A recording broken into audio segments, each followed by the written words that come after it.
David had been going to the same coffee shop for 3 months now. Every morning, same time, same corner table by the window. It wasn't the best coffee in town, honestly, but there was something about this place that felt right. Maybe it was the way the morning light came through those big glass windows. Maybe it was how the barista remembered his order without him having to say anything. Or maybe, if he was being honest with himself, it was because of her. He first noticed her about 2 weeks after he started coming here. She always sat 2 tables away from him, always on the left side near the bookshelf. She had this way of tucking her dark curly hair behind her ear when she was concentrating. She wore different vintage band t-shirts, the kind you find in thrift stores, not the trendy ones everyone buys new. And every single time she ordered the same thing, an oat milk cortado. He knew because he'd heard her order it enough times. David never approached her. That wasn't his style. He was the kind of guy who kept to himself, did his work, didn't bother people. As a freelance graphic designer, he could work from anywhere, and he'd chosen this coffee shop as his office. It was cheaper than renting actual office space and, honestly, less lonely than sitting at home all day. But there was something about this woman that made him curious. She always had a sketchbook with her. Sometimes she'd draw for hours, her hand moving quickly across the pages. Other times she'd just sit there staring out the window, lost in thought. He wondered what she was thinking about, what kind of art she made. Where she was from, they never spoke, but they had this unspoken thing going on. You know how it is when you see the same person every day. You start to acknowledge each other. A small smile when your eyes accidentally meet. A slight nod when one of you arrives and the other is already there. It was comfortable in a way. No pressure. No awkward small talk. Just 2 people sharing the same space, doing their own thing. David actually looked forward to these little moments. He'd find himself glancing up from his laptop just to see if she was there yet. If she wasn't, he'd feel a tiny bit disappointed. If she was, something in his chest would settle like everything was as it should be. He tried not to think too much about it. She was just another regular at the coffee shop. That's all. Then came that Tuesday morning when everything changed, even though it seemed like nothing at the time. David was in a rush. He had a client call in 10 minutes and he'd forgotten to grab napkins for his coffee. He stood up quickly, maybe too quickly, and turned toward the counter. That's when his hip bumped right into her table. Time seemed to slow down. He watched her coffee cup wobble, then tip slightly. Coffee splashed onto the wooden table, a few drops landing on her sketchbook. His heart dropped. "Oh no, I'm so sorry." The words came out in a rush. "I wasn't looking where I was going. Let me get you some napkins. Actually, let me buy you another coffee. I'm really sorry." She looked up at him, and this was the first time he'd really seen her eyes up close. They were brown with little flecks of gold. She smiled, a soft, genuine smile that made the corners of her eyes crinkle. "It's just a few drops," she said, her voice carrying a British accent that surprised him. "Really, don't worry about it." But David was already grabbing napkins from the counter, hurrying back to her table. She was dabbing at her sketchbook with a tissue from her bag. "At least let me buy you another coffee," David insisted, feeling terrible about the whole thing. "Honestly, it's fine." She held up her cup, still 3/4 full. "See? Barely touched. And my sketchbook is waterproof paper anyway. I plan for disasters." She said it with a little laugh that made David feel slightly less awful. "I really am sorry," he said again, knowing he probably sounded like a broken record. "I know you are. It's okay. Accidents happen." She smiled again, then went back to her sketchbook, clearly ending the conversation. David returned to his table, his heart still beating faster than normal. Not just from the embarrassment, but from actually talking to her, hearing her voice. That accent. The kind way she'd handled his clumsiness. He tried to focus on his client call, but his mind kept wandering back to those few seconds of conversation. It was nothing, really. Just a polite exchange after a minor accident. But somehow it felt like something had shifted. The rest of the day passed normally. David worked on his designs, took a break for lunch, came back for the afternoon session. The woman, he noticed, left around 2 o'clock. She packed up her things carefully, sliding her sketchbook into a worn leather bag. As she walked past his table toward the exit, she gave him a small nod. He nodded back. That evening, as David was packing up his own laptop, he noticed something on the floor near where she'd been sitting. A black umbrella leaning against the wall. He picked it up. It had a wooden handle, smooth and worn. the kind that looked like it had been someone's favorite for years. He looked around quickly. Maybe she was still in the bathroom. But no, he'd seen her leave hours ago. He brought the umbrella to the counter. "Hey, the woman who usually sits over there?"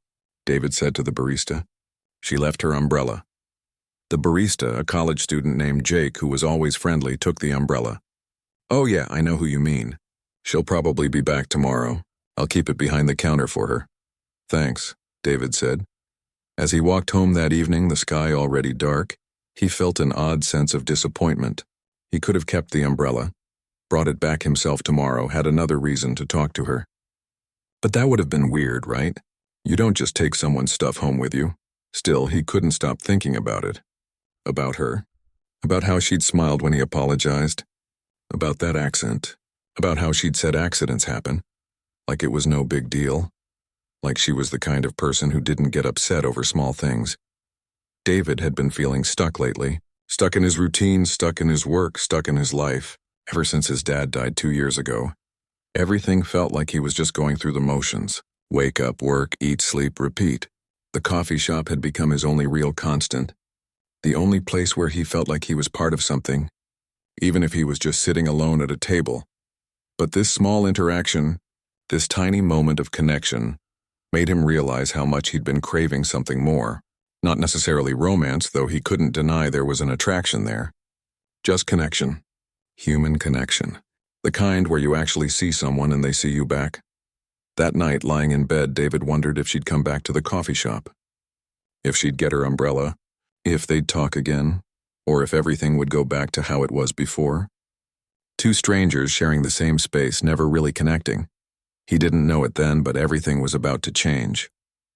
Sometimes the smallest moments create the biggest shifts. Sometimes spilling a little coffee is the beginning of something you never saw coming. Wednesday came and went. No sign of her. David tried not to notice, tried not to care. He focused on his work, met his deadlines, acted like everything was normal.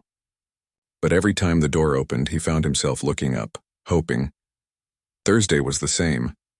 He asked Jake, the barista, if she'd come by to pick up her umbrella. Jake shook his head. "Not yet, man. Maybe she has another umbrella and doesn't realize she left this one." Friday afternoon rolled around and David was starting to think she'd found a new coffee shop. Maybe because of him. Maybe she felt uncomfortable after the whole coffee spilling incident. Maybe she thought he was some clumsy guy who couldn't watch where he was going. The thought bothered him more than it should have. He was deep into designing a logo for a restaurant client when the door opened. He looked up out of habit and there she was. Relief washed over him so suddenly it surprised him. She was wearing a faded Rolling Stones t-shirt and jeans, her leather bag slung over her shoulder. She went straight to the counter. David watched as Jake handed her the umbrella. She looked surprised, then grateful. She said something to Jake, who pointed in David's direction. She turned and looked at him. David gave a small wave, trying to appear casual, like his heart wasn't suddenly beating faster. She walked over to his table. "I hear you found my umbrella," she said, that British accent making everything sound more interesting somehow. "Yeah, it was just sitting there after you left on Tuesday. Figured you'd want it back. Thank you. This was my grandmother's. I would have been really upset if I'd lost it." She ran her hand along the wooden handle fondly. "I didn't even realize I'd left it behind." "Glad it found its way back to you then," David said. They stood there for a moment, one of those pauses that could go either way.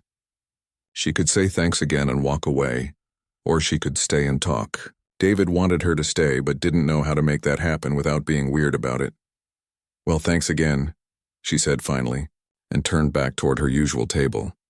David returned to his work, but he couldn't concentrate.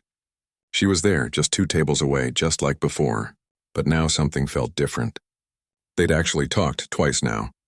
They weren't quite strangers anymore, but they weren't anything else either. The afternoon wore on. The coffee shop, which had been busy during lunch, started to empty out. By 4 o'clock, it was just David, the woman, and an elderly man reading a newspaper in the corner. The late afternoon sun came through the windows at an angle, making everything look golden and warm. David glanced at the time. He should probably head home soon. He'd been here since morning and his eyes were tired from staring at his screen. He started packing up his laptop, winding up his charger cord, going through the routine he went through every day. He stood up, bag over his shoulder and headed toward the door. That's when he noticed her standing by the community bulletin board near the exit. She wasn't looking at him. She was studying something on the board, a flyer of some kind. As David walked past her, he slowed down, not sure why. Maybe he was hoping she'd say something. Maybe he just wanted another excuse to talk to her. Then she looked over her shoulder at him. It wasn't a quick glance. It wasn't accidental. She turned her head and looked directly at him, her eyes meeting his. And in that look there was something. Not a smile, not words, just a look. But it felt like a question, like an invitation, like she was saying something without saying anything at all. David's feet stopped moving. He stood there frozen, trying to understand what just happened. Her eyes held his for what felt like forever, but was probably only 3 seconds. Then she looked back at the bulletin board, her hand reaching up to tap a flyer gently with her finger. Once, twice, deliberate. Then she picked up her bag, adjusted it on her shoulder, and walked right past him and out the door. She didn't look back. Didn't say goodbye. Just left. David stood there like an idiot, his mind racing. What was that? Did that mean something? Was she inviting him to look at whatever was on that flyer? Or was he completely making this up in his head, seeing things that weren't there? He stepped closer to the bulletin board. There were dozens of flyers. Yoga classes, apartment rentals, guitar lessons, lost cat posters. His eyes scanned them all, trying to figure out which one she'd been looking at. Then he saw it. A flyer for an art exhibition opening that evening. Urban Perspectives, a photography collection. It was at a gallery called Riverside Gallery, just 6 blocks away from the coffee shop. The opening was at 7 o'clock. It was now 4:15. David pulled out his phone and took a picture of the flyer, even though he'd already memorized every detail. He walked out of the coffee shop in a daze, his mind spinning with questions. Was she inviting him to the gallery? That's crazy, right? They'd barely spoken. Why would she invite him anywhere? But then why did she look at him like that? Why did she tap the flyer? Why did she do it right as he was leaving? Maybe she was just looking at the flyer for herself. Maybe the shoulder look was just a coincidence. Maybe she was checking to see if anyone was behind her before she left. Maybe. David walked home on autopilot, his feet knowing the way without his brain having to think about it. He climbed the stairs to his apartment, unlocked the door, dropped his bag on the couch. He stood in his living room, staring at nothing, trying to make sense of what happened. The smart thing would be to forget about it. Go about his evening. Make dinner, watch something on Netflix, go to bed. She was just another person at a coffee shop. This was not some romantic movie where a look means something profound. But what if it did mean something? What if she was inviting him and he didn't show up? What if this was one of those moments where you either take a chance or you always wonder what if? David looked at his phone. 4:30. He had 2.5 hours before the gallery opening. He could make it if he wanted to. But did he want to? Did he really want to show up at a gallery on the chance that maybe this woman he didn't even know might be there and might have been inviting him? He paced around his apartment. He went to his bedroom and looked at his closet. Should he change? He was wearing jeans and a plain t-shirt. Was that okay for a gallery opening? He had no idea. He never went to gallery openings. 5 o'clock came. Then 5:30. David changed his shirt 3 times. First a button-up, which felt too formal. Then a different t-shirt, which felt too casual. Finally, he settled on a dark blue Henley, the kind that looked nice but not like he was trying too hard. 6:15. He was really doing this. He was really going to show up at this gallery based on a look, based on nothing but a feeling. This was crazy. This was completely insane. But something in his gut told him to go. Something told him that if he didn't, he'd regret it. And David had enough regrets in his life already. He didn't need another one. He grabbed his jacket, checked his reflection one more time, and headed out the door. His hands were shaking slightly as he locked his apartment. Not from fear exactly, more like anticipation, like standing at the edge of something unknown. The walk to the gallery took him 12 minutes. With every step, David questioned himself. Every block closer, his doubt grew stronger. This is stupid. She's not even going to be there. And if she is there, so what? Lots of people go to gallery openings. It doesn't mean anything, but he kept walking anyway. The Riverside Gallery was tucked between a bookstore and a craft brewery in the arts district downtown. David had walked past it 100 times but never been inside. The front was all glass, and through the windows, he could see people already inside. wine glasses in hand, moving slowly from photograph to photograph on the white walls. He stood outside for a full minute, gathering courage. The whole thing suddenly felt ridiculous. He was about to walk into an art gallery where he knew no one, looking for a woman whose name he didn't even know, based on a look she'd given him that might have meant absolutely nothing, but he'd come this far. Turning back now would be worse than never coming at all. David pushed open the glass door. A blast of cool air and quiet conversation hit him. The gallery was bigger inside than it looked from outside. High ceilings, exposed brick walls painted white, track lighting highlighting each photograph. About 30 people were scattered throughout the space, talking in those hushed voices people use in galleries and libraries. A young woman at a table near the entrance smiled at him. "Welcome. Help yourself to wine and snacks in the back. The photographer will be doing a brief talk at 7:30. "Thanks," David mumbled, moving past her into the main gallery space. His eyes scanned the room, looking for curly dark hair, a vintage t-shirt, that leather bag. He didn't see her. His heart sank. She wasn't here. Of course she wasn't here. He'd completely misread everything. Maybe he should just look at the photos for a few minutes and leave. At least then he could say he'd tried. He wouldn't have to wonder. David moved to the first photograph on the left wall. It showed a subway platform, a single person sitting on a bench, everyone else blurred in motion around them. It was striking, the way the photographer had captured that sense of stillness in the middle of chaos. The title beneath read, "Waiting." He moved to the next photo, then the next. They were all black and white images of city life. People on streets, in cafes, through windows. Moments of everyday life captured in a way that made them feel significant. Like each person had a whole story the photographer had frozen in that single frame. David found himself getting absorbed in the photographs, forgetting for a moment why he'd come. This was actually good art, real art, the kind that made you feel something. He rounded a corner into another section of the gallery, and there she was. She was standing in front of a photograph of a rainy window with a blurred coffee cup in the foreground. She was alone, her head tilted slightly as she studied the image. She'd changed clothes since the coffee shop. Now she wore a simple black dress with a denim jacket over it. Her hair was down, falling past her shoulders. David's feet stopped moving. His breath caught. She was really here. He hadn't imagined it. She had been inviting him, but now what? Should he walk over? Should he say something? What if she didn't actually want him to come and this was all just a weird coincidence? While he was frozen in indecision, she moved to the next photograph. David followed at a distance, pretending to look at other photos, but really just trying to figure out what to do. He decided to just go for it. The worst that could happen was she'd think he was weird and he'd leave.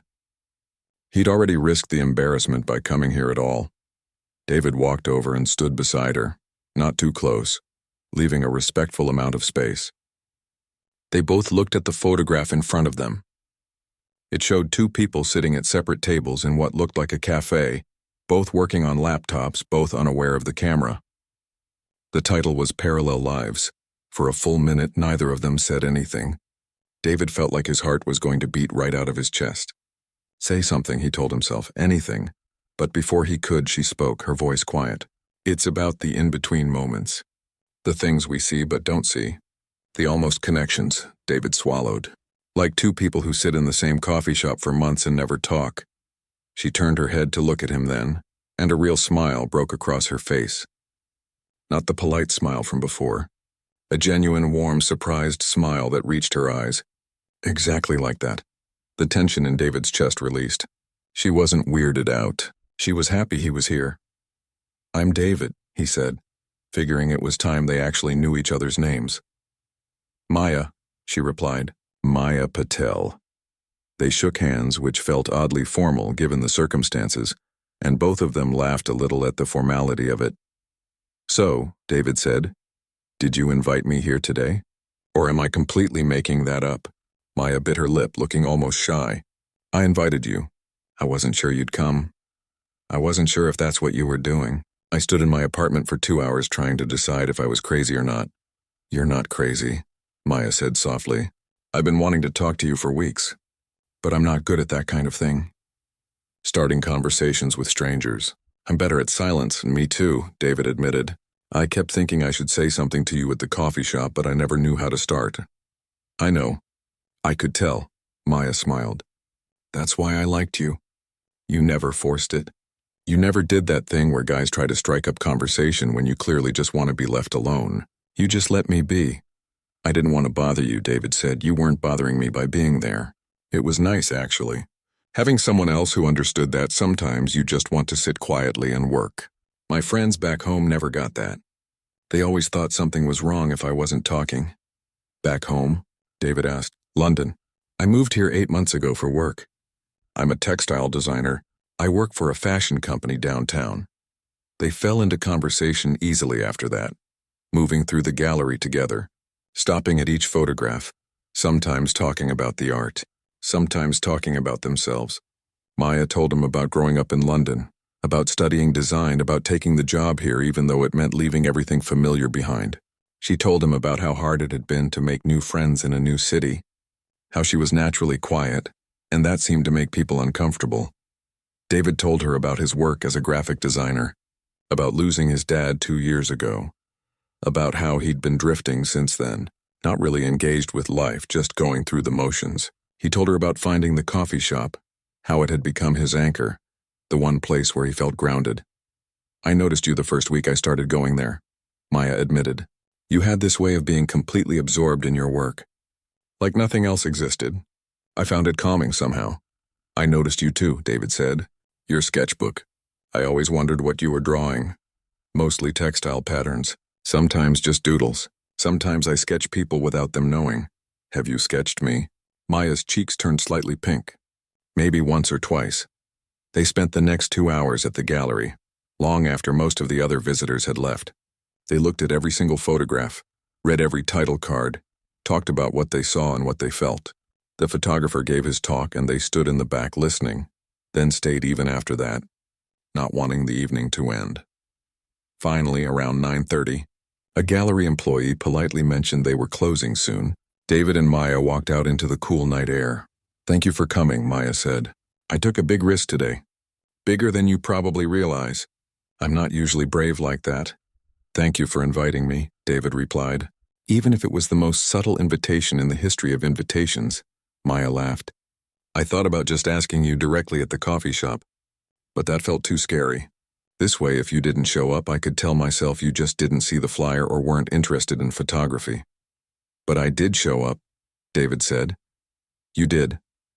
They stood there on the sidewalk, neither quite ready to say goodbye. Around them, the city hummed with Friday night energy. Cars passing, people laughing as they walked to bars and restaurants, music drifting from open doorways. Same time next week? Maya asked. At the coffee shop? Same time, David agreed. But maybe we could actually sit at the same table this time. Maya smiled. I'd like that. They went their separate ways that night, but something had fundamentally shifted. They weren't strangers anymore. They weren't just two people who happened to be in the same place at the same time. They were David and Maya, two people who'd taken a chance on a silent invitation and found something worth exploring. The following Tuesday, David arrived at the coffee shop at his usual time. But this time, his stomach was full of nervous energy. Would Maya be there? Would things be weird now? Would the easy conversation from the gallery translate to their normal environment? She was already there when he arrived, sitting at her usual table. When she saw him, she smiled and waved him over.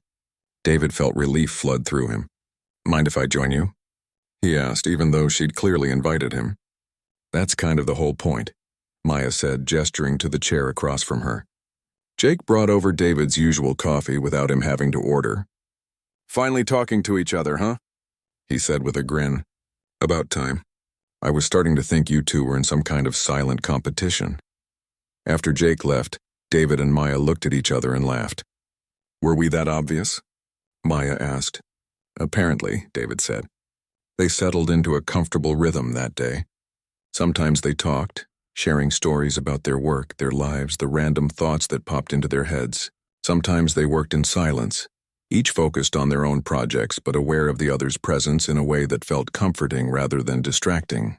David learned that Maya had a degree in textile design from Central St. Martin's in London. She'd worked for several fashion houses before taking the job here.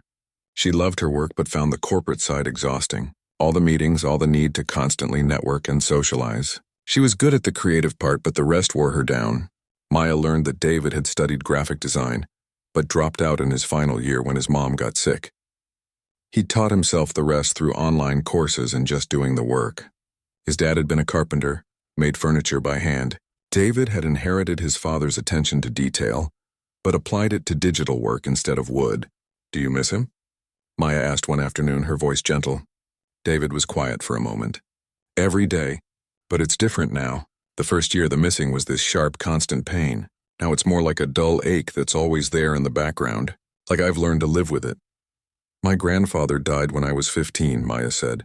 "He was the only person in my family who really understood me. Everyone else thought I was strange because I liked being alone, because I didn't want to go to parties or be loud and outgoing.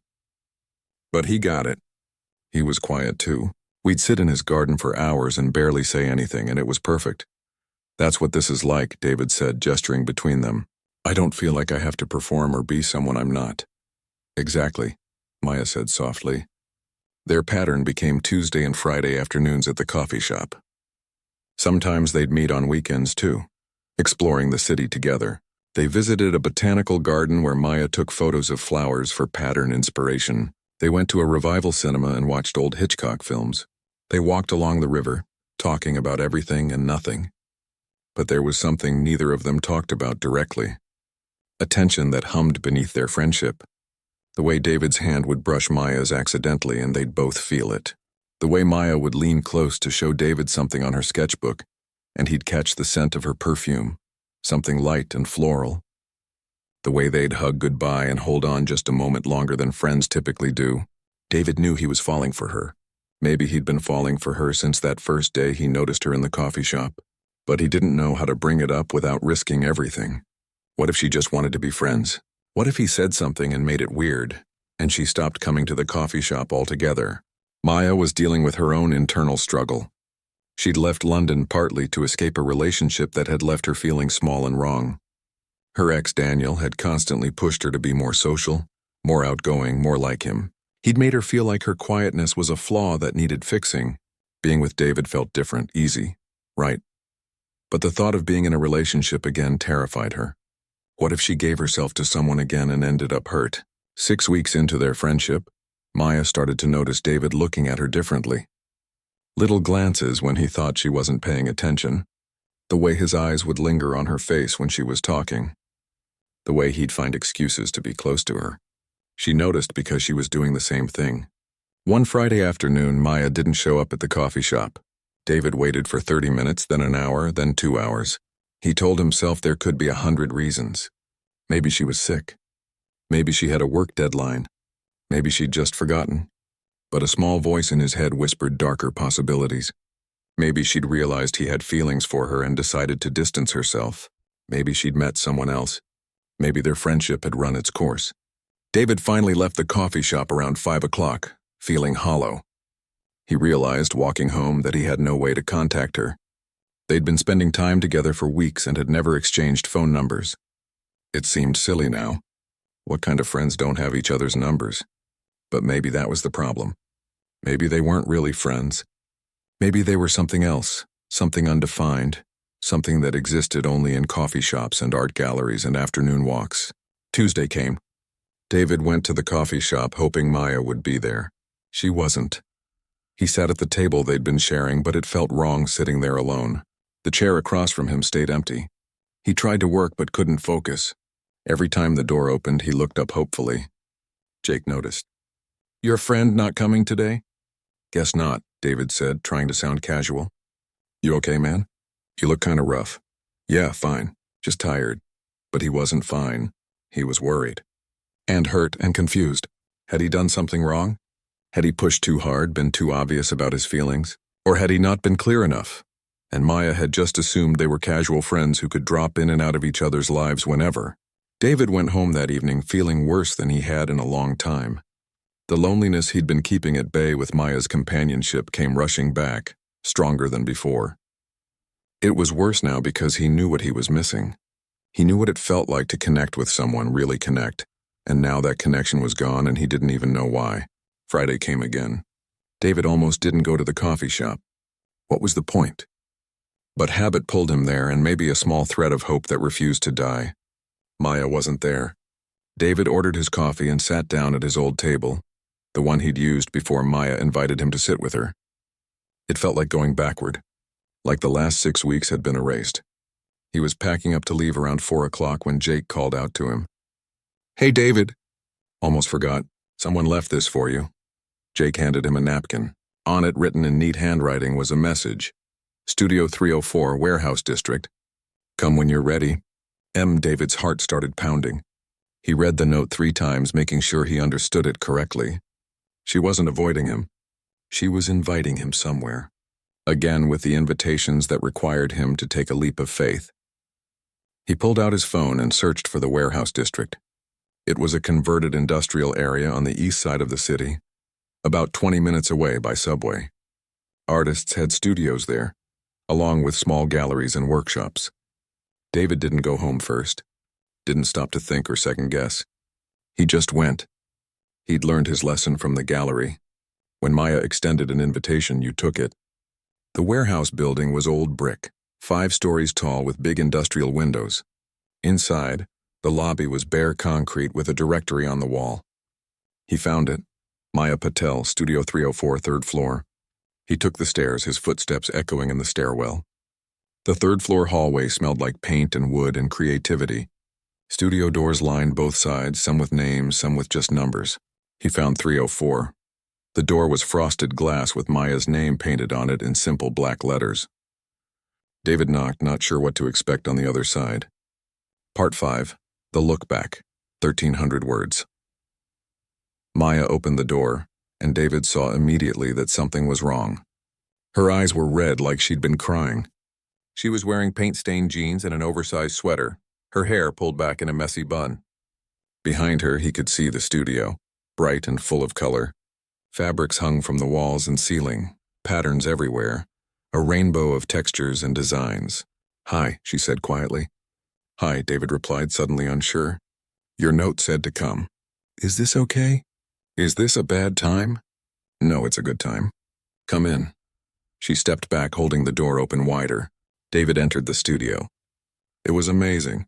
One wall was all windows, letting in the afternoon light. Work tables covered in fabric samples, thread sketches, a sewing machine in one corner, rolls of material stacked against walls. It was organized chaos, the kind of space that clearly belonged to someone creative. "This is incredible," David said, looking around. "Thanks, I've been renting it for 6 months. It's where I do my personal work outside of my job." Maya closed the door behind him. They stood facing each other, the air heavy with things unsaid. "Maya, where have you been?" "I was worried." She took a breath. "My mom got sick." "Really sick?" "She's in London. I got the call last Wednesday night and caught the first flight out Thursday morning. I was there for 5 days. Oh no. Is she okay?" "She will be. It was pneumonia. She's on antibiotics.